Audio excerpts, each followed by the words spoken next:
So imagine you're downtown Pittsburgh. You're on your way to lunch. You've got some sort of office job, some job you hate, some job where you just push papers, and the only escape you have from this monotonous life of just going through the motions is the lunch break. So you go out to the lunch break, your escape from the hell that you go through every day, and you think you're safe. You think everything's okay. You think it's cool. And then a piece of building falls on you. Or nearly falls on you. And you look up and it just missed you. You see the chaos in the streets as the street is shut down, as the building is falling and the world is coming to an end on your only 30 minutes of sanctuary, again, out of that hell that you live in. And you look up and you say, damn near killed him. Or damn near killed me, I guess. So, and we're here to talk about that show, a show of people who nearly die. And we've got Rob Speer as well. He's in studio. And this is a true story. The part of the Frick building did nearly fall. So, Rob, hi. I'm Brian Crawford, by the way, and I'm here with a bunch of other people. I'm Rob Speer. So we went on before the show about of course, regular Jay Cooper. What's up, everybody? How great of an intro I give everybody, so I figured I'll just say, there's some other people here. That was actually pretty good. Oh, that was good? Okay. I've got a lot of questions, though, about this story. Yes. So, granite nearly falls on this guy. Did it say if he had to go back to work? Well, it fell into the street. I don't know if it actually nearly hit someone, but it definitely caused chaos on the streets. By the way, I am Brian Crawford. This is the River's Edge Radio Network, and I'm sorry we're about almost an hour late, but I had to work overtime today, and that's what happens when we don't have enough sponsorship money to pay my salary. So if you can email me at briancrawford@riversedgepgh.com and fork over the cash, and then we can make sure that this little problem never happens again. Oh, that's why you were so angry at the day job. Because you were describing this day job, and then I was watching it get personal. Like, say you're working a job, and you hate it, and Carl's there every day. Yeah, Carl, I have to deal with Carl. Yeah, that bastard. I got one word. Indiegogo. Yeah, we should start one of those things. I tried to do an Indiegogo once, and I raised $20. $20? What was your goal? Was that your money? No. One person gave me a $20 bill. I am really bad at asking for free money for something that's personal. If it's like, hey, help me raise money for charity, I'm good at that. Well, you are kind of a charity case. We're for profit, man. I am planning on we're just not making any profit. Yeah, we're just not making any profit. Yeah, we're we're non-profit until we make a profit. I would never be able to, and this may be a thin moral line. I couldn't post hey, I want to record a podcast, and that's an idea I have. Please fund that idea. But if once I put out these episodes on Monday, I may be putting up a link of, hey, if you enjoy the show, donate and kick us a couple of bucks. Well, I guess when I started my Indiegogo, I didn't have a product yet, so it was kind of weird, too, because I was like, please help me raise the money to do this product. But you're right. So it is weird. This piece of building falls down.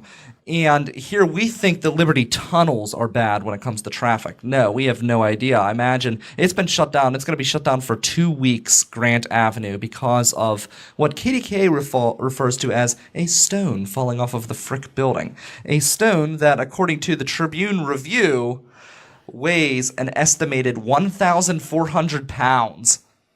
Wow. That's one stone, let me tell you. That is a big ass stone. Yeah, that's a big ass stone. Yeah, okay, say you're on that sidewalk. That stone lands like 5 feet from you. You have that, man, I could have died. I could not be here. What's the next day for you? How do you live in that new knowledge? Is it like you start hitting on waitresses more, or like you just finally decide like I'm gonna quit that soul-sucking job? And what would you do with that day of I'm lucky to be here? Mm-hmm.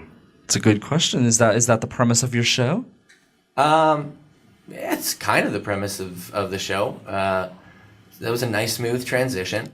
The show came from the fact that over Christmas last year, I was in a mental hospital, and people had these fascinating stories, and I thought, I gotta talk to these people, crazy as they are, and get this on air, because I've heard so many podcasts that are just comics talking to comics about comedy. It's not original, but this so far They also are throwing in a lot of inside jokes in those discussions too, I feel like, a lot of times. Yeah. And the listener, if they're not involved with those comics, they have no clue what those jokes mean or what they're talking about. What I want to do with the show is kind of show the inside jokes, but let the audience in on it. Mm-hmm. You know, I interview a weed dealer and ask him, like, as we're joking around about it, ask him to kind of explain sometimes, hey, for those who don't even have any exposure to this world, like that 5% of people, can you explain that out?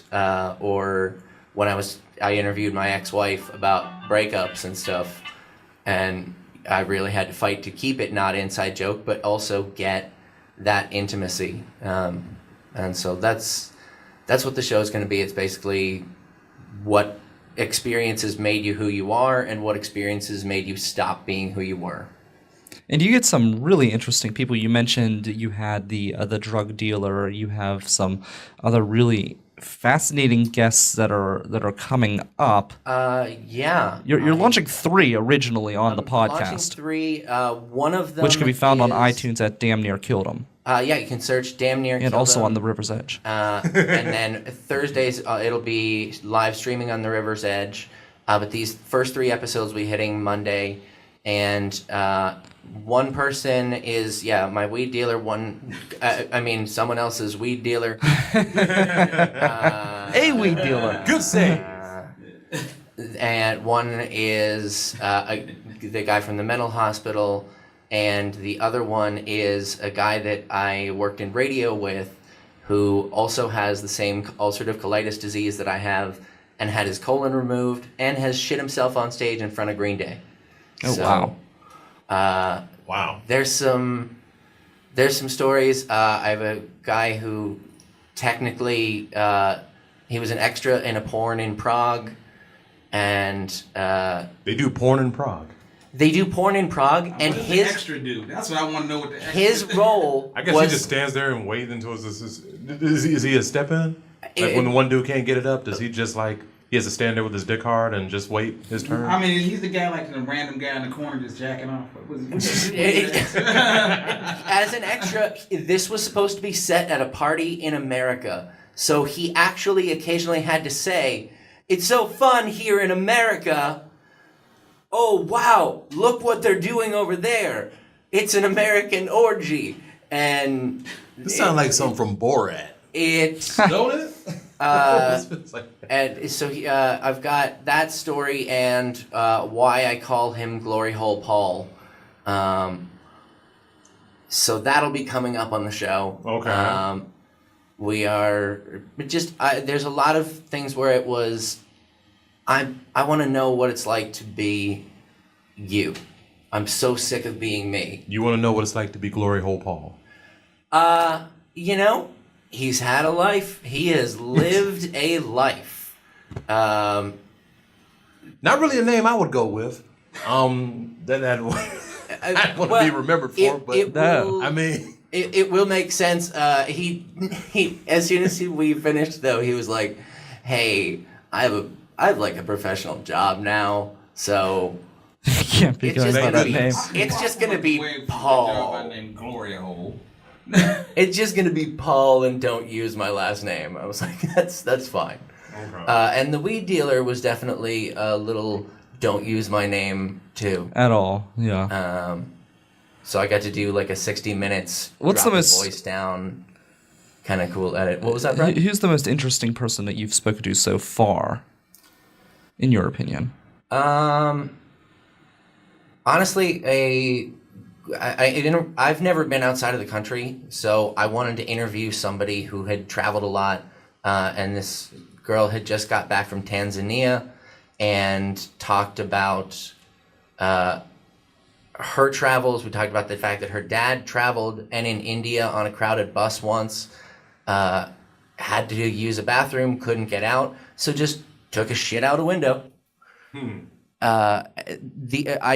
I love where these stories have gone. On this one, 'cause this... No, I'm trying to let him finish. I'm just trying to let him get through that. I'm gonna. Okay, because as soon as you Oh, no, no. as shit out the window, we was like, huh? I mean, as soon as she said that, I was like, "Can you get out of here and can you call your dad to come do this interview?" Like, he's got some stories. I found her stuff really interesting because it was also introspective about this was a great growing experience for me, and then I watched the people who were indigenous there and how they had to like, hey, here's an Americanized facsimile of our culture. Thanks for coming. So I don't know. I think it turned out pretty interesting, and yeah, my interview with my ex-wife the other day was that really awkward?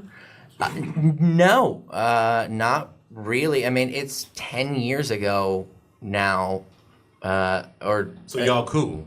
pretty much, yeah. Okay.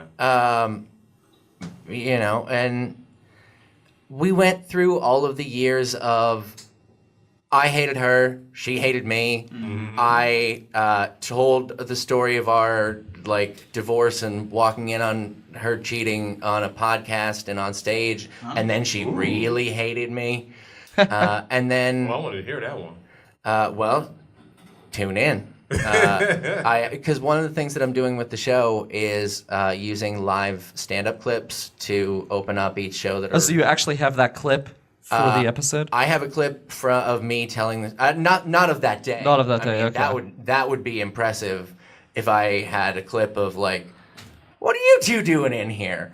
Oh no, not that. I mean, that But- would have been really, really juicy. No, I That meant is your first question? I meant like the your stand-up routine. You have the clip of the stand-up routine when you Yeah, mentioned. I'm a very polite. I mean, you walk in, your wife is getting banged Oh, by the another dude. Dickens. What are you two doing here? What? No.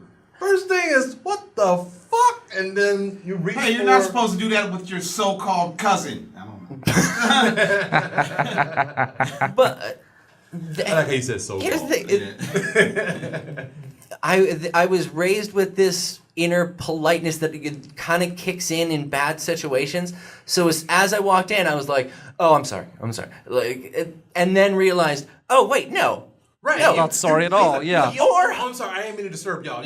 I'll be back. And then you was like, wait a minute. No, that's my wife. Well, let me explain something. If I say, excuse me, I'll be right back, y'all better be going. Because you better be going. Right. You got Like, about, I'll be right back.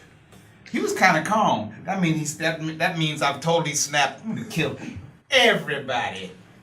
Well, and that is part of what I had to consider was like, Uh-huh. all right, if she's in there with another guy, there's just based on probability of men, an 80% chance he could kick my ass. So, Oh, this is a big dude. no, I'm just saying 80%. Not 80% big dude. I mean, was he like? You know what? brawny? That's what I meant to say. Didn't get to see the first way and wasn't real interested to find out. Okay. But no, it was just like, I mean, yeah, I got clothes on, so I got an advantage. But I got a story about that. I want to hear that because believe me, I'm already getting myself in. I was the guy. I was the guy. Like, all right, here's the story. I was. Oh, I thought you looked familiar. Yes. I don't blend in well. That's why I don't do crime. Anyway, all right, let me pull this. Yeah, go ahead. Okay, what happened? I was over this girl's house, right? And we did our thing. The bed. When you do your thing, it makes you sleepy. So I'm not. So I wake up, to a guy standing over me in a security guard uniform. But luckily, that was when I had hair, so my hair was all long and braided and everything was all hanging out and everything. And the first thing I thought, he was standing there, he had his uniform on, was, if I got to fight, let me get my draws. All I want. Because I don't want to be fighting with this guy and my penis is rubbing all up against him as we're wrestling. It's just like, I don't want to fight you, but this is kind of like, this is a little too prison. This is gonna be too prison-ish for me. But he walked out and then he called this was his estranged wife. Who's that girl over there? Because all I was hanging out was my head. Oh.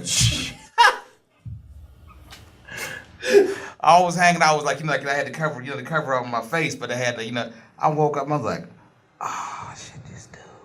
I'm not scared to fight, right? But I'm scared to fight with let me get my pants on.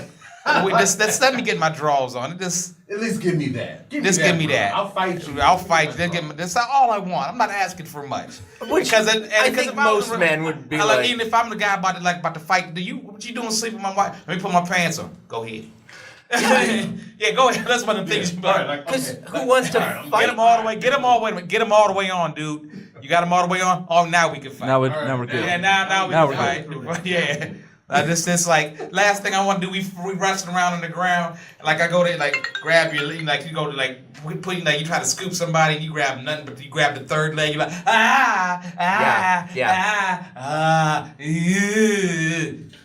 Yeah, nobody wins that fight. Penis. That wasn't mine. That's not good. Please tell me you just cut drops out of the show and play them without context of I touched a penis that wasn't mine. That would actually be a great promo clip for this show. Yeah. The River's Edge. I touched a penis that wasn't mine. You want to drive traffic? That's sex sells. It does. I'm really excited about the show, though. I think this is a really unique show, and we've been working on it for quite some time now, getting everything together. And I think it was because it's not a live show. I think it was the right approach, taking our time and just getting everything. And usually, I will record about an hour and 20 minutes and edit it down to an hour, so that it's as tight as it can be, and also. Sometimes I want people to know that they have the freedom to talk about anything they want and just kind of know that, hey, if this happens, we can edit it out. If it's something that you say, feel free to say it. And then if you change your mind, I'll respect that. And I would rather them be open and know that is an option. And the fact that I would love for them to just ignore that there's microphones and all of this stuff, and just tell me this. Like one that I'm really excited for is a guy who is a bartender now, was an EMT, and when EMT turned bartender, okay. I asked him why, and he looks me in the eyes and says, "How many people have died in your arms for $16 an hour?" Yeah. And I was like, okay, I want to just get a podcast and have you talk. I probably won't even say anything. That's those kind of stories. Completely unrelated note. They're fighting for $15 for minimum wage, which means that these people are making what should be minimum wage. Right. Well, essentially. And it seems like it's almost like a fraternity in and of itself. So I was only able to get somebody who was an ex-EMT, because all of the rest of them were like, oh, we will tell you this stuff drunk in a bar, but we'll never go on record about it. Yeah. Yeah. I don't think they could talk about it, could they? Could they talk about that? I don't know if they could. Yeah, I guess HIPAA or right. Something. That's what I'm thinking. I'm thinking about that. Yeah. Yeah. Yeah. You can't do that. Well, I'm very excited to check it out. I'm excited to see how it takes off, because I think it is really an awesome idea. And I think, from what I've been able to hear, because I've gotten a sneak peek, whenever you're the head honcho of a radio network, you get to hear all the stuff before Yeah. it goes out. Yeah, I want to hear more about Glory Hole Paul. Well, yeah. Is that his name? GHP. Yeah, GHP. I want to hear more about him. I'm just curious. It's catchy, right? I mean, it's a catchy. It's a name That's not like guys you be can't get drinking- away from that like name. Drinking with, you know what I mean? Like the guys you know that is going to, you end up seeing the police. I was with Glory Hole Paul, Rapist Ray, and Child Porn Pete, and we were coming out the bar, right, and we were drinking, and the police pulled us over.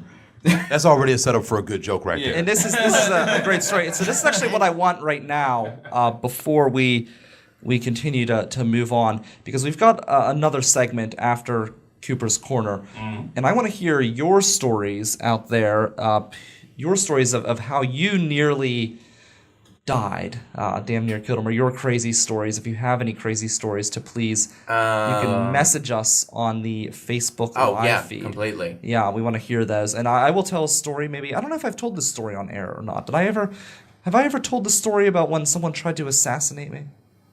No. When were you president at the time? No, I'm just Brian you ain't Crawford. got. Yeah, you ain't got to be a president. Yeah. Shit, just. To be assassinated, you were just gonna get your ass murdered. I mean, just think of all the people I'm a who he super pissed important off on person, the road. Rob. I can think of probably about 100 bicyclists who probably wouldn't mind. See me If I swear- bite the bullet. If I found out a bicyclist did something to my man Brian there, they will not be safe. That's right. I'm driving the wrong got- way in all bike lanes. Penn Avenue is shut the fuck down. You thought a 1,000-pound stone was bad. You've never seen Howie driving through the bike lane. So, tell me more. How did you die? Like, Yeah, get back to you being murdered. I want to hear about that. Well, when you're a big shot like I am, people, they want to take their shot at you. So Naturally. yeah, so I've had very interesting jobs throughout my short 30 years on this earth. And one of the most interesting jobs that I had taken was with a company that everybody has heard of called, we've talked about it all the time, Rent-A-Center. Mm-hmm. So Yeah. I worked at Rent-A-Center, and when you work at Rent-A-Center, you have to do all the things. Yeah. So you did sales, you did collection calls, and then you also did repossessions. And I really, really hated doing collection calls. That was the worst thing. You had to just sit there and you would call, and you would usually get a voicemail. Mm-hmm. And then because nobody would answer the phone. So I started becoming. By the way, shout out to the people still doing that, huh? Oh, it's an awful job. Yeah, No, I meant waiting to send bill collectors to voicemail. Oh, yeah. See, now here's the thing. That's my tribe. It's completely illegal, but when you work at a place like Rent-A-Center, not calling people isn't illegal, but what we did was kind of shady. You were so held to getting these numbers. In fact, I had one manager who his phrase was, "Let the drudgery of the numbers set you free." And if you could manipulate your numbers to make yourself look good, then you won't ever be in trouble. So you were always just trying to get these numbers, and you had to have a certain percentage of your people pay. So you had to try to get a hold of them. And they would just ignore you, and you would call, and it was awful. And when you did get a hold of them, it was always an unpleasant conversation. And I hate talking on the phone. And the first manager we had there was super awesome. He would you would go out for your lunch break, and he wouldn't let you clock out until you got back with your food, because he wanted to make sure you had a full 30 minutes to just enjoy to yourself. And he was replaced by a guy who was, his nickname was Micromanage. And the supervisors would get behind you, and they would fold their arms, and the hand would come out, and they would just talk in your ear and tell you everything that you're doing wrong the whole time, or what to say the entire time you would be on a collection call. And you did not begrudge those assistant managers, because they would be screamed at every day and threatened to be fired daily. By the guy that said work will make them free? By Because the guy I who feel said- like since the mid-40s, that's a phrase to stay away from Yeah. in motivational speaking. Well, Rent-A-Center, yeah, it was awful. So anyways, the collection calls sucked. I'm not much of a salesperson. I don't like doing that type of thing. But I loved collections. Oh my God, did I, not collections, repossessions. I loved repoing stuff. That was so much fun because, again, people just wouldn't answer the door, so you would have to trick them. And there were all sorts of different tricks that you would learn, such as if you were in an apartment complex, right, and you have to ring the buzzer to get let in. Well, of course they're not going to let you in because they can look out the window and see it's Rent-A-Center. So what you do is you hit someone else's doorbell, and they come down to greet you, and you say, oh, you know what, I'm so sorry, I meant to ring Joe Smith. And then you just walk in after them. So smart. And then you get up to Joe Smith's door, and you knock on it for a little bit until he opens the door, and then you get your ship back. But go okay, ahead. good. Question? Just a Rent-A-Center question, because I know there, you can be renting like a lamp. Like, what was the thing that you had to repo that sticks with you of like, who the hell even rents that?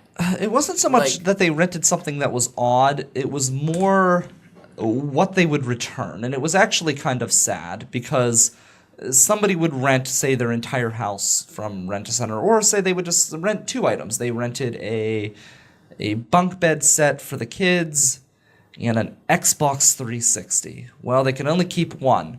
So the kids' bunk beds come back to Rent-A-Center because, heaven forbid, they give up the Xbox 360. That has got to be some embarrassing shit when they come home from school and find out their beds is gone. It's just sad. Like, you're putting... They got that Xbox, though. Yeah. Right, they got that Xbox. I guess you got to keep the kids style on the floor and just fucking play. I guess you got to keep the kids shut up somehow, right? Lemons out of lemonade. You use it and you say, "Hey, that's because you got a D in school last week."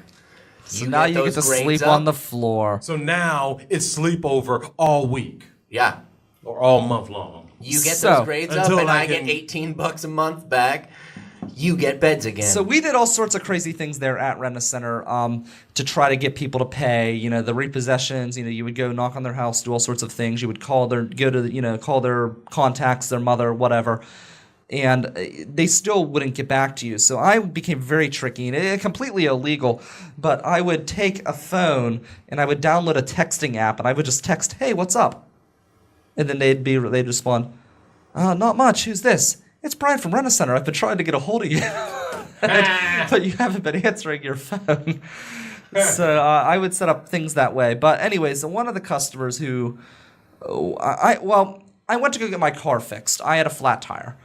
And I decided to go to Walmart. I don't go to chain places to get major work done, but if it's, a flat tire and it's the most convenient place, sure, why not? So I thought I was busy at the time. I didn't learn what busy was until, I started a radio network. But at the time I thought I was busy, and I'm like, I don't have time to go to so-and-so, so I'm just going to drop it off at Walmart. It's the plaza next to Rent-A-Center. I'll walk over. So I do that. Like the next day or so, I hear this weird noise in my car, and it was unsettling, so I decided to take it to the mechanic that I trusted.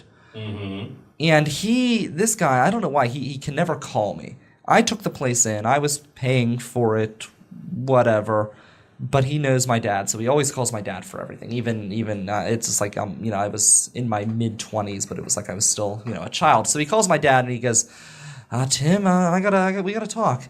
He goes, "I'm worried about your son." And my dad's like, "Well, what do you mean?" He goes, "Well, whoever replaced his tire, I think they're out to get him." My dad's like, "Okay." He goes, "They only put one lug nut on the tire, and they put it on loosely, and the other lug nuts were just put into the plastic casing." He goes, "I think someone's trying to kill him." And they're getting their murder plots from old Murder, She Wrotes? Yeah, I guess so.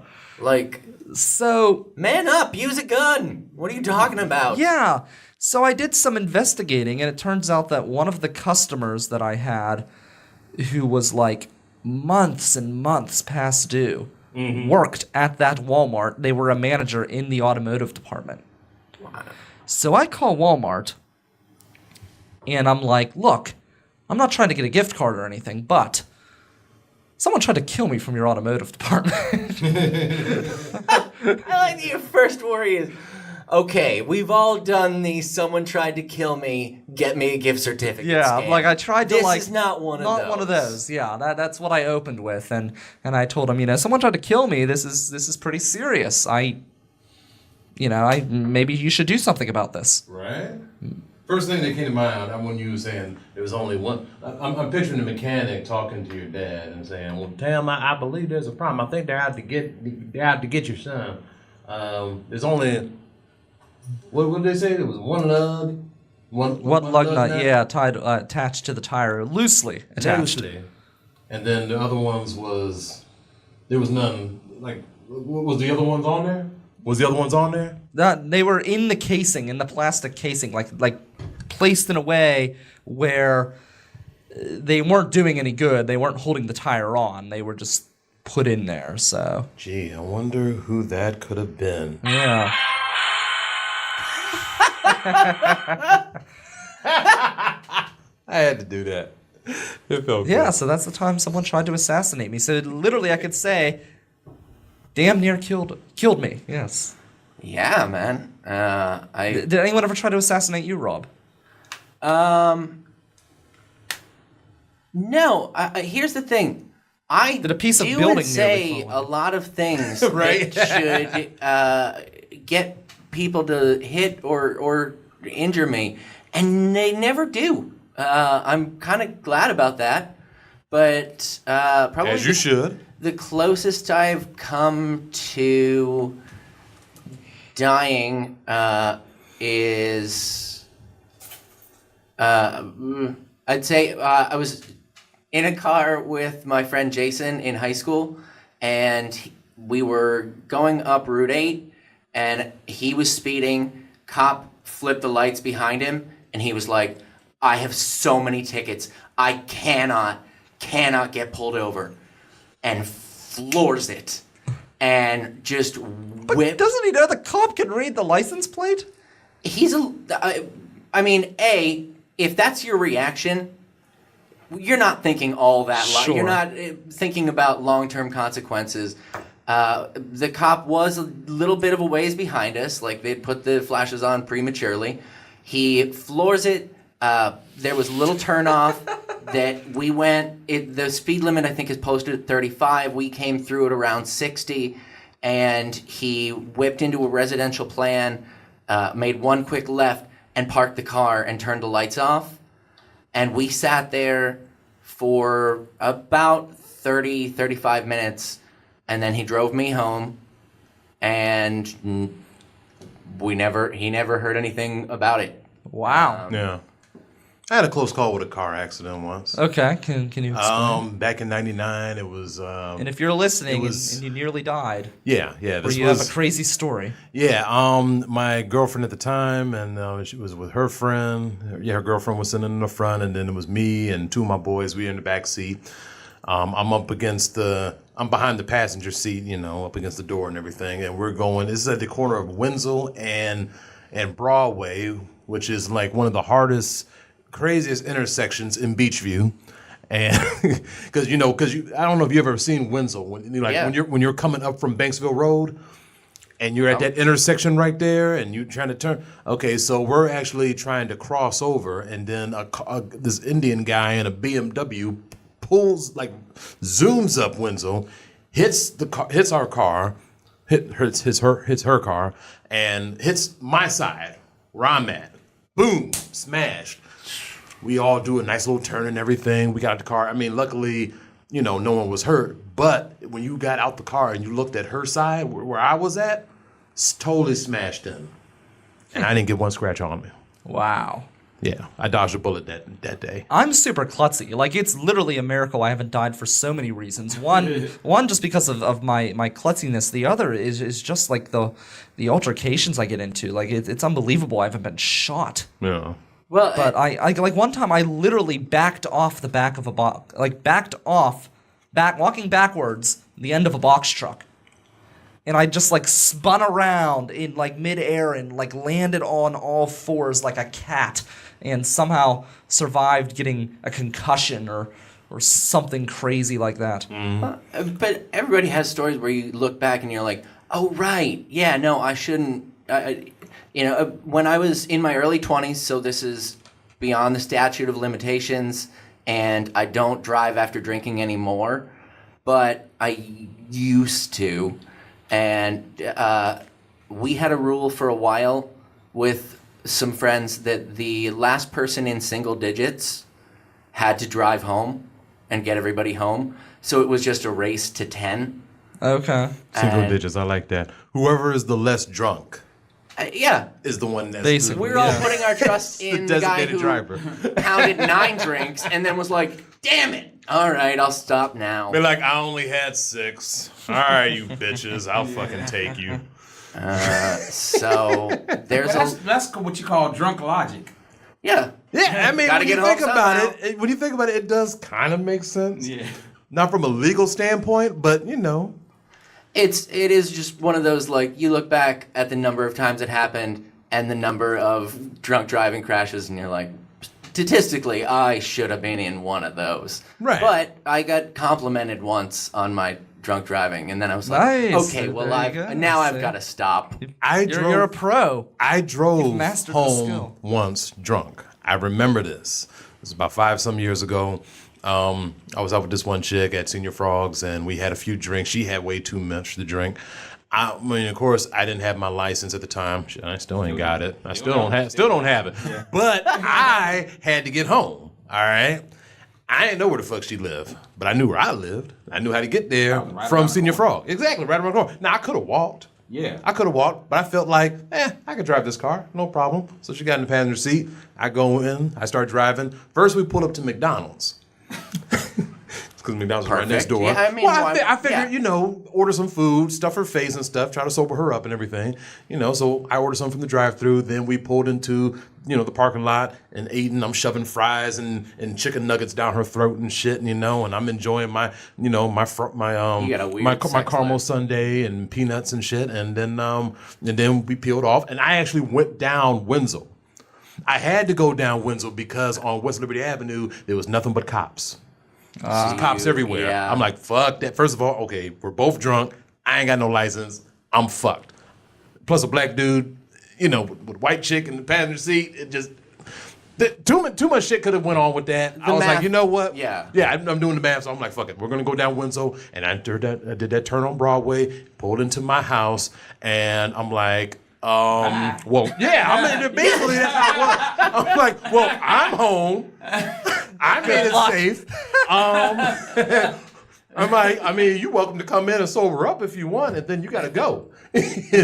So she did come in, and then she took like a 2-hour nap, and then I woke her up and told her she got to go. Oh, man. You're ruthless, man. Hey. He gave her a 2-hour nap. I gave her a 2-hour nap. I didn't charge her for the chicken nuggets and the French fries and shit. Did you charge her for couch space? I should have. Oh, man. Did she at least have someone to pick her up? No, she drove home. Oh, all right. She drove home. Yeah. I guess by then the grease from the chicken nuggets and the fries had kind of, What did is the something best to her. food whenever you're drunk? Like, what's like the best? Like, what's your go-to? Something with bread in it or something, because bread Yeah. soaks up alcohol. So Well, the best thing to do is like- actually eat while you're drinking. Well, that's true. Yeah, that's why my bar bills are always so expensive. Like, I always get food because I never want to like. Yeah, because you want to be messed up, but you don't want to be too messed up. When you haven't. There was a, chicken wings is that's a good thing to eat when you're drunk. one of the various like shitty improv shows I've done through my career. We performed in a basement that we had to clean and get ready for the show every week. But they served a free little mini pizza with every drink. Right. Nice. And With so every drink. With every drink. And so it became this every drink. if you I know, wanted I'm like, wait a minute. if you wanted it, like you could, but then it became sometimes you hear people like, yeah, man, I put down 8 shots at the club. It was like, yeah, I had 4 PBRs and 4 tiny pizzas last night. It was Where is this place? this is the Crocodile Lounge in Chicago. Because Chicago. I lived in Chicago for 6 years. I lived in Memphis for like 3 months. Okay. Another time I died, or almost died. I did have...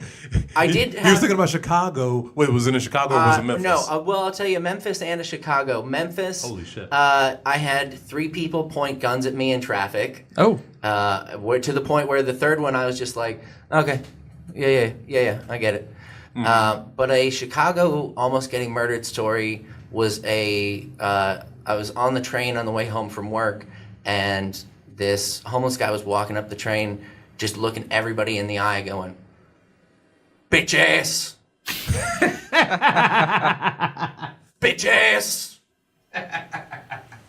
And That's my word. He gets to me, and it's my turn to be bitch-assed. Bitch ass. Okay. And I made eye contact with him, which pissed me off. Never make eye Right? contact with the I homeless. What is wrong with you? I was new to the city. I even fell for the guy who just walks around with a fake hole in his leg and gave him a couple of bucks. But this guy locks onto me and just go, "Oh, what, you coming home from work? You think because you work all day, I don't work? Well, you work all day, and I stab you in the neck, I get your paycheck." It was logic. It was scary and logical at the same time. That's not logical. Don't you know how direct deposit works? No, he didn't know that. He Does not get... He must have saw you. You looked like you had money in your pocket. Oh, yeah. I definitely put forth a rich vibe when I'm standing there in mostly thrift store clothes. But You could be a computer programmer, so they have a lot of money, and they look I like that do- all the time.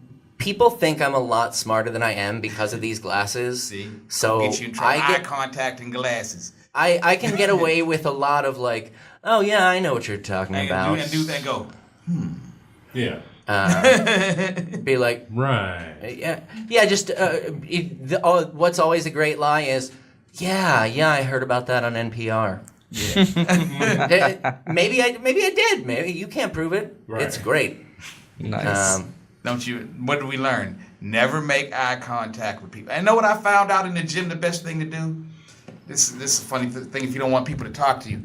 I've learned this at the gym from this older white guy. You don't want anybody to talk to you in the gym. Just walk around in the gym in the shower naked. I did that like one time. Nobody said anything to me. They Okay, won't. It's That's That's a great idea, yeah. If you don't want Literally, anybody to talk to you, just be naked in the locker room. Nobody will say a damn thing. You don't even get a hi. when I was at Second City in Chicago, like going through classes, Yeah. I wrote a song for my graduation show called "Old Man Penis" because at my gym it was just these dudes that would just hang out, just sitting around, always want to talk to you, tell you every story in the world, and you're just like, they've got towels sitting right there. They don't like it. It's the old guys too. It's, I know, It's always it's- the old guys. It's the dicks of the greatest generation that are. At my gym, okay, we got this dude, good looking guy. You know, he's in good shape. When we say it, you got to say it. No homo. Okay. Yeah. There you go. You could at least go a quarter homo on it. Yeah, you got to throw that in there. Kinsey made a scale. I mean, I've been It's coming a to this. scale. I've been coming. I've been coming to this gym for years. This dude, he's always in there, and I rarely ever see. When I come in, he's already done working out. So he goes in the shower or whatever. No, he goes in the sauna. Yeah, let me put this out there. First of all, the dude is swinging. Okay, so I'm already so I'm no homo. So I'm already mad at that. I'm beyond the fact that he's walking around butt ass naked and in good shape, you know, and swinging. it's usually homo. the opposite. But- It's usually like the way out of shape. Right, it'd be the people out of that shape are- guys, yeah. but this dude was in great fucking shape. But here's what pissed me off. Like, I go in the sauna to sweat. He goes in there to sweat, but he's doing stretching while he's in the yeah. sauna. Oh, I hate This those. motherfucker- They're doing this- Yeah, he's poses. throwing his They're in legs there up like the working air. out and stuff in the sauna and playing their music and everything else, and it's like, hold on, hold on. like, did you catch the game? No, he don't talk. He don't talk to nobody. And That nobody is talks worse to when they him. do talk. He don't talk to nobody. Nobody talks to him. But you feel that awkwardness though, because I mean he's standing up, he's bending over, touching his toes. He's laying. He should be banned from he's the laying sauna. on his back. He's throwing his legs up in the air. What kind of grabbing his sauna is it? toes. Is it a Like, he's dry really- one or is it a wet sauna? Yeah. No, it's a dry Steak one. sauna. It's a dry You know one. when dry one. boxers weigh in So fucking nasty. and they have like their attendants holding the towel in front of them because they're just wearing a Speedo? Yeah. Every gym should have 2 guys on staff just doing that at all times, just holding towels in front of the naked genitalia of the elderly. Yeah.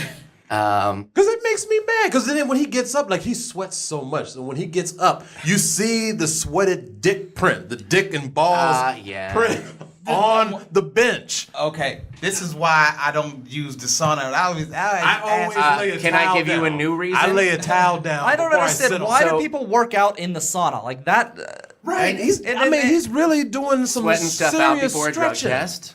You know. Like he is like, touching his fucking toes and doing all kinds of leg stretches and shit. I'm like, why It's bizarre. couldn't you do that? That's a place to relax. Yeah. So I'm sitting there, I'm jamming a Biggie while Biggie Smalls over here, fucking is like out there hanging and swinging and stretching and shit. I'm like, For those of you tuning in, this is the Rivers Edge Radio Network. Rob no Speer homo. in studio. This is the no homo with section. Jay of the Cooper, Howie episode. DeMack, and myself, Brian Crawford. it's about to actually get a little more homo. All right. The gym that I went to in Chicago had a sauna and a steam room next to it. And the one day I'm laying in the corner in the sauna, and again we've established that's dry heat. And there's a dude over in the corner, and we haven't talked that whole time. I'm just in a towel, he's in a towel, things are normal. Guy comes in, and the first question he asks is, "Hey, what kind of cologne would you guys buy for an 18-year-old kid?" And I was like, What the fuck? that's not a question you ask in this setting, nor really at all. And then he continues to just be chatty, and so I shoot a look over to the guy that was in the corner, which I thought meant like some people, one of those. But he thought that I ain't got nothing. What you got? I got, I was like, you know what? I'm just gonna go over to this steam room. And so after I shot that guy my this dude look, I went to the sauna and the steam room, and so did he. Mm-hmm. And then I sat down, and he put his hand on my leg and slid it up my towel. Oh hell no! Oh, wow.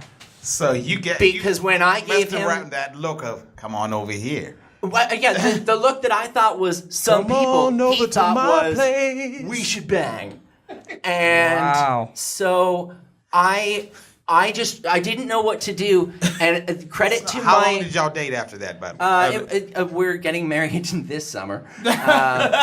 This is like a Jaheim song right This now. is my girlfriend at the time's joke because she was waiting for me upstairs, and I was like, "Hey, this just happened." It was weird. What I said to him, because I was so taken off guard, I said, "Oh, no, thank you." No, thank you. And according to her, she's like, "That sounds like you turned down a glass of red wine because you're drinking white." Yeah. It's like, you know what? All the time I said no thank you, it was that awkward. It was the fat stripper that came over to me who had whipped cream on her and baby oil. I was like, no thank you. It was a weird thing. I mean, once me and that girl got back to her place that I was dating at the time, I was like, "Hey, just so you know, I got options." I was about so, I knew girl, he was gonna say like, that. I got options. make sure you keep it. You don't step want it up. me. You don't want me. If you don't want me, that guy in the sauna Plus, thinks I'm hot. I'll be honest. Sit yourself down and take a seat. That dude in the sauna, definitely in better shape than me, so I can get better guys than you. So, My place. All right. Well, we're going to take a quick break. And when we return, we have Cooper's Corner. And that's coming up right Yes. here in just about 54 seconds on Pittsburgh's Voice for Local Music, The River's Edge. By the way, you have to Go, work on it's your- green. Come on. Go. God damn it, Brian. You need to calm down I'm with the road sick of these rage. people, these assholes. The road rage, man. You gotta calm down on the road rage. Well, I want to get to where we're going. We have a lot of great stuff coming up. We're going to Falling Water, Bicycle heaven. the Mattress Factory, Tuck knob. Trundle Manor. All right, which way do I go? Which way do I go? Come on, right, come on. right. Too late now. Right, come on. Too late now. I gotta keep going. I'm not gonna sit here like some asshole. Oh, come on, man. All right, you're listening to the Culture Cruise. You can find us at riversedgepgh.com. Your local Pittsburgh area museum podcast. Yes, riversedgepgh.com, and come take a ride with us.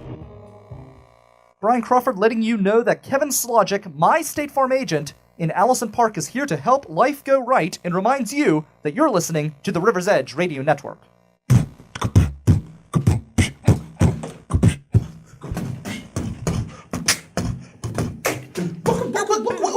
Cooper's Corner.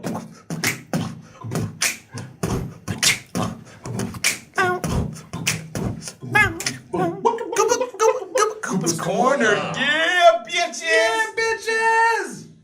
Woo! All right. Glad we got that out the way.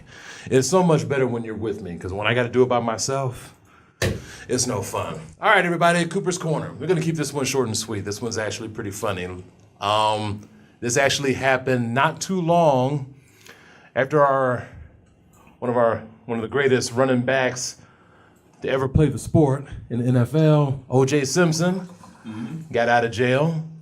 Well, he's not out of jail. Well, he'll be getting out. He was great. He was granted parole. He was granted parole. Let's just say that he was granted parole. He'll be out in what, October? Yeah. I think. Yeah. So, a donut shop right outside of, actually right in York, PA, is putting billboards all over town with big letters that says OJ is free with the purchase of a dozen donuts. And we got the picture up. Brian will be putting that up there. I think that is one of the most hilarious and most clever signs I have ever seen. Yeah, it sounds killer. Well, we're trying, Yeah. but It is catchy. Think about that. Oh my God, look at it. It's like Yeah, spread out. images- It's like images not OJ is working, free. so- OJ is free. OJ is free. OJ is free. I like that. But yeah, pretty much. Here's the thing that fucks me up though. I mean, as clever as that is, I really like that. Shout out to Maple's Donuts. That's the name of the donut company located in York, PA. Here's what fucks me up. I clever what they did with O.J. Simpson with that. But why would you want orange juice with donuts?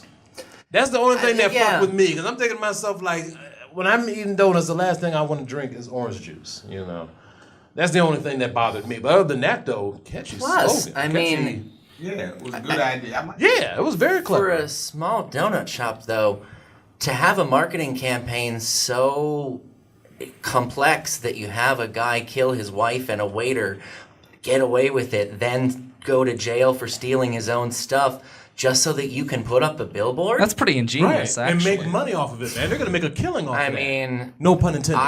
I guess I'm just not a big picture thinker. That took years of planning. That's some impressive stuff. You know they gotta have money if they're plastering billboards all over town and stuff. It must be like one of the biggest fucking donut shops in York, PA. By the way, has anyone even been to York, PA? York, Have you- PA, have you- no, road I've trip? never. Yeah. I think I've Driven past it. right. I've been Maybe. past it, but I never actually I see like. the York exit. I've never actually gone to York. Right. Always came through because I'm just Now trying you to know think you like, could, what is York known for? Donuts. Well, besides that. And Besides billboards. besides billboards and donuts. Well, I guess that's enough to start with. Yeah, It's something. That's two things. Yeah. If you promise me, hey, funny billboards and donuts, all right. Those better be some good fucking donuts. I'm very picky about my donuts. Why do you say that now? That's so bad. You want a donut now? Donuts. Poor Howie. He can't eat donuts. Oh, that's right. The new. the diet. No fun. I like the joy that you take in his suffering. That's what. Well, you're that's on the joy. diet. You did. I'm you on did a the diet, donuts, but yeah. see, I allow myself a cheat day. See, Okay. he don't cheat at all. No, So you're taking the don't- easy don't- route. don't- I You're would- taking the easy route. Yeah, Well, he yeah. always does. He Yeah. always does.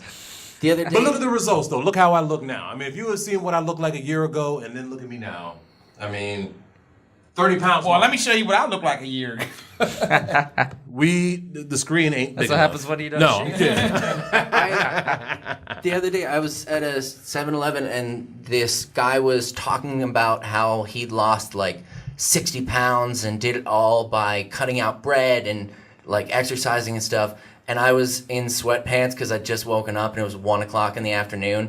And I was buying 2 packages of those little powdered donuts. Oh yeah.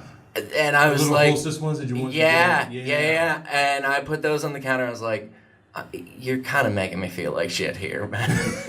No, we should see. I would have took it another direction. I'm like, you didn't quit eating donuts and everything.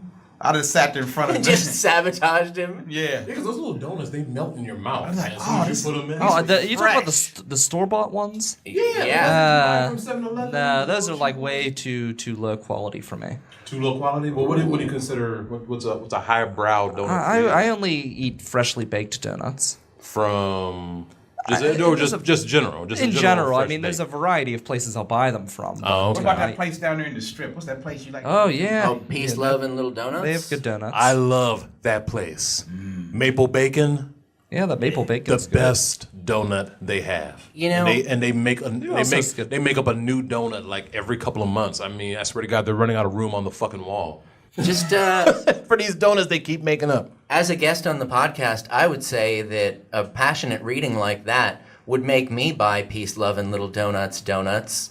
So maybe sponsoring you to say something like that, I think it could work out really well for them. Yeah, so Love, Peace, and Donuts. If you Gotta get the name right. Yeah, Love, Peace, doesn't- and Little Donuts. So if you're watching the show and you would like to sponsor River's Edge, I'm sure. Yeah. That, Well, do you donuts know. give you like any kind of like, I don't know, like cholesterol issues or anything like that, or more diabetes, I guess, huh? Well, it depends on how much you eat. Donuts give you happiness. Well, if you're really It really makes into you good and gassy. Okay, so if you like, I don't know, you get diabetes or say like gas, it gets you gassy, you say? Okay. I feel like I'm going to leave both of those out of the promo if you guys do get the sponsorship. Every just good saying. thing has a side effect. I'm just saying, okay, you have this gas issue, but you just can't let one rip. So it builds up inside, right? And eventually something bursts. And you croak. You got to go somewhere, right? Mm-hmm. Well, you got to go to Hahn Funeral Home, the only family-owned funeral home in Millville, who specializes in green burials. What is a green burial? It's an eco-friendly burial. It's more environmentally friendly. So we'll have to get Jamie Hahn, the owner of Hahn Funeral Home, in here. Maybe she. That really exists. A green Yeah, yeah. Eco-friendly burial. Yeah. There's Is also that the like. one where they turn you into a tree? Or like, Well, they do actually have green cremation too, where they use water now instead of like fire. So my grave could be a tree. I Down don't the- think that's what green burial is, but maybe Oh, down the okay. road you could turn into a tree as you. Oh, they have those things too. They As you- put you in basically put your as you body into transform. the thing. Oh, okay. Yeah, mix me in with the soil and shit, and then make a plant out of me. That would be pretty cool. There we go. So if you eat a donut and the gas causes your innards to explode, you know where to go. Everybody knows somebody we who's just died that lost. way. We just lost the endorsement from Love, Peace, and Little Donuts, but gained from Han's Funeral Home. ooh, Beano. Something like that. There we go. Again, you just got to think of the forward Outside of the thinking. box, right? Toms, tom, tom, tom, toms. They need to bring that commercial back. I'm sorry. That is a was- great commercial. It was yeah. a catchy slogan. I missed that. I've been trying to think of like what I can, do for sponsorships and everything. And I was like, all right, well, I got 2 episodes of people that I met in mental hospitals. Do mental hospitals advertise? No, probably not. Well, here's where you can go. See, you can go to now you can get sponsored by UPMC because I was just about to say that. because you have Western Pennsylvania, like Whippick, yeah. See, I There you didn't choose to be mental, but I did choose UPMC. hold on. That's good. There you go. See? I didn't mean to run down the street naked, but when I do, I don't always stay locked in psych wards, but when I do, it's UPMC. I'm the most mentally unstable man in the world. Speaking of crazy, I don't mean to jack off on the pat bus, but when See, I'm from Chicago, so I didn't even realize you were making a joke there. We all know what this song means. That's just a Wednesday. Look, That's Bob. He's always here. you saw? He died. We came, we saw, and he died.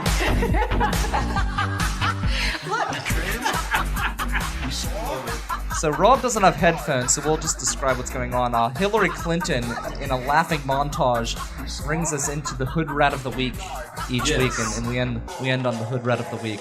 Yes. So. And this Hood Rat of the Week is actually very interesting. You got the pictures ready, I right? can't show it because that you saw that website thing was Oh, acting it wouldn't dumb. take it? Oh, Yeah, okay. it's not working. Well, that's all right, though. Basically, my person for Hood Rat of the Week is a man from Fort Lauderdale, Florida. The man goes by the name of, oh my God, I forgot what his name is already. Alexander Sperber. That's his name. Yeah, Alexander Sperber. He made that up. I know he did. Well, here's the thing. It's crazy, though. He wants to be a comedian, so already the name alone makes him sound like a comedian. So last Tuesday, according to what the FBI said when they interviewed him, yeah, see how it's already a buildup already. He decided when he woke up last Tuesday morning, he decided, you know what? I'm going to rob a bank. So that's what he does. He goes to a local bank. They don't say which bank he went in and robbed, but he went in, didn't even have a gun, did hand gestures like a gun, walked out with $4,700 in cash. Of course, it had the red Dye pack. Yeah, the red dye pack, and it exploded. You know, it's all over him, all over his cast, on his left wrist and stuff. The guy runs out of the bank, and he goes down the street, stripping his clothes off, running down butt-ass naked, tossing the money to everybody. Anybody who was around. Robin Hood. Yeah, that's fantastic. Yeah, here, have some of this red money. You know, just throwing shit in the air and waving like you just don't care. Like he didn't obviously. Well, but what happens? Like if you catch a red 20 from somebody, can you spend it? Hell yeah. I mean, you can technically, I guess. I'm not proud. I had some tainted money before, but. But How did you get tainted money? We need to, yeah, we need to hear He more robbed a about bank this. butt ass naked. I got it from a 7-Eleven, I believe. That He could was be like, true about. here's your change back, sir. I was like, okay, well, if you took it, that means other people will take it then. Okay, fuck it. Because I knew where it came. I know what it came from. I'm like, why? I thought it was like an exploding, like someone had a red pen and just exploded on Look, it. if I can spend the 20 with the body glitter on it from the strippers, I can definitely spend it there. I mean, what's the difference? Nobody cares. Right. Nobody gives a shit. But having worked retail, I do love when people have counterfeit money that they're trying to pass, and you ask them like, "Hey, I'm just gonna get my manager to take a look because something seems off." Instantly, they're like, "I got that money somewhere else." I had one guy actually say, "You can just keep it because if it looks fake, I don't want anything to do with it," and bolt out of the Forever 21. That's great. No, but here's the crazy part, though. The guy was striving to be a comedian, and this is the route he wanted to go. There were so many other ways. I mean, we've been doing this for a while now. It's not really that funny. I mean, it's weird, but it's outside the norm. I mean, but it's that's not a like, good way to get attention. It's a good way to get attention, but it's like it's not like he's doing something. Like it'd be different if he was throwing money out wearing like a creepy horse mask or something. You know, Right. like something. It's Right. more of like a David Blaine than like Blaine Capat or like. Except Blaine didn't get butt naked, and he damn sure didn't go to jail for this. This motherfucker's going to jail. His first comedy act is going to be at the penitentiary. He's going to be like Richard Pryor. He's going to have to tell jokes to keep motherfuckers away from his booty. So Alexander, what the hell, Sperber. Yeah, congratulations. You just made the list of hood rats, man. And congratulations on making the papers. And I hope your comedy career goes well in prison. So... I really hope it goes well for you. I feel bad for him. I've seen so many comedians like do stuff to stand out. I've seen guys. What was that one comedian? I'm not gonna say his name, but he stood downtown holding a sign that said "Free Hugs." Okay. Okay, that was something. Yeah. They had another dude who had something painted on his chest. A guy who was like really out of shape, hairy, had no reason to be out looking like that, walking around in a Speedo. And he was holding a sign. I don't know what it said. I think he said we'll do comedy for food or something like that. It was something like that. I was like, that's a good way to get attention, and it made it in the CP. Yeah. So I'm thinking to myself, okay, he could have went that route, but instead, he decided to commit a federal crime. If he had just did a local one, it wouldn't have been a big deal. But when you steal from a bank, you're fucked. Yeah, that's federal. Yeah. So how many years did you say he's probably gonna get, Howie? He's gonna do at least 7 to 10. Okay, that's a Fed crime. Okay. See, because black people, we know the law. We know the law. And now it's time to know the schedule. What do you guys have coming up? Okay, well, August 16th, we're going to be participating in the Spirit Session over at Spirit Lodge. That's a free show, and it's us, and along with musicians and poets and stuff like that. So that's going to be interesting. August 19th. I'll be the featured comedian for Spits and Giggles over at the Compass Club over on Center Avenue in the Hill. And then Howie got something coming up on the 29th, right? 28th. Oh, was it the 28th? Okay, the 28th. Where is it at? It's Pints on Pen. Yeah, Pints on Pen. He's doing a comedy show. He's performing there hosted by a couple of young bucks who's just now getting into the game. Eric Nesby and Izzy. And shout out to Eric Nesby. It's his birthday today, so happy birthday, bruh. I think he just turned 20 today, so. Okay, don't forget, on the 29th, Pick Your Poison. Yes, August 29th, Pick Your Poison. This is our third run. It's going to be better than the last one, so y'all be ready for that. Fantastic. Rob, what do you have? August 12th, I'm doing a show at Level Up Studios in Garfield. And that's what I know about it. But I know I'm doing about 15 minutes of comedy. Ian Insect is on the show. And shout out to Ian. Swive stand-up. And but yeah, we'll be out there. So that's next Saturday. All right. They can come check that out. Very cool. I will be back. And the podcast. Yes, I was going to mention that. Yeah. iTunes on Monday, and then Damn Near Killed 'Em. Damn Near Killed 'Em. Every Thursday here at riversedgepgh.com as well. We'll be, I believe, right before Liz Victory's broadcast. Yes. Shout out to Liz. Yes, so you're at 9. Yeah. She is at 10. It's an action-packed Thursday. We also have an action-packed Monday coming up. Monday, 10 a.m., I will have Tim Wolfson in. We're going to be talking about music for MS. And also we're going to be talking about the lead in the water in a new article that came out in The Guardian, which just basically proves what I've been saying all along. Oh, and then the week after we have Chelsea Wagner. She's going to be talking with us. She's the county controller about her audit of the water systems here in the county. Interesting. So, yeah, so lots of good stuff coming up. That's this Monday and next Monday here at riversedgepgh.com. Thank you, Rob. On behalf of Jay and Howie, I am Brian Crawford. You're listening to River Talk, the Saturday edition here on Pittsburgh's Voice for Local Music, the River's Edge. Later, bitches. Later, bitches.